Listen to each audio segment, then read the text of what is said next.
Hello বন্ধুরা, আজকে আমি গ্রামের বাড়ির যায় কি রাঁধতেছিলাম সেই রেসিপি তোমাদের মধ্যে শেয়ার করতেছি। তো ভিডিওটা না টাইনা শেষ পর্যন্ত দেখো। তো এখানে আমি মাংস রাঁধিমু, মুরগির মাংস। মাটির চুলায় রান্নার স্বাদই একটা অন্যরকম আলাদা। মাটির চুলায় রান্না করে খাইতে অনেক মজা লাগে, রান্না অনেক সুন্দর হয়।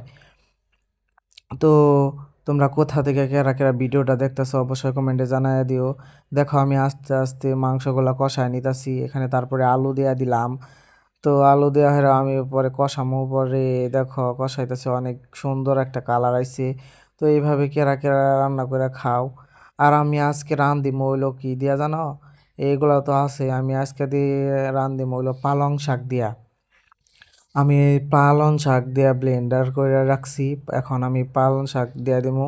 আগে পানি দিয়ে একটু কষাই নিতাছি, তারপরে কষানি হয়ে গেলে তারপরে আমি পালং শাক ব্লেন্ডার করে রাখছিলাম, ওই পালং শাক দিয়া দিমু। তো এই দেখো পালং শাক অনেক সুন্দর দেখা যাইতেছে, সবুজ সবুজ।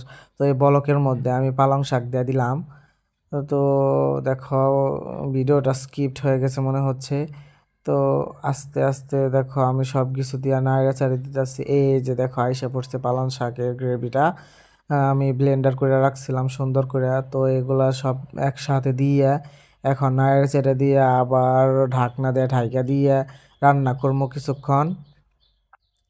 তো তোমাদেরকে কি বলবো বন্ধুরা, এই রান্নাটা যে এত সুন্দর হয়েছিল, এত মজা হয়েছিল আমার কাছে। আমি অনেক সুন্দর করে খাইছি। দেখো তোমরা দেখে বুঝতে পারতাছ কত সুন্দর একটা কালার হয়েছে।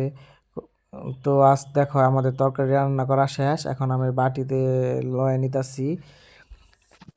তো আমি হাত দিয়ে খাইছি, অনেক মজা হয়েছিল।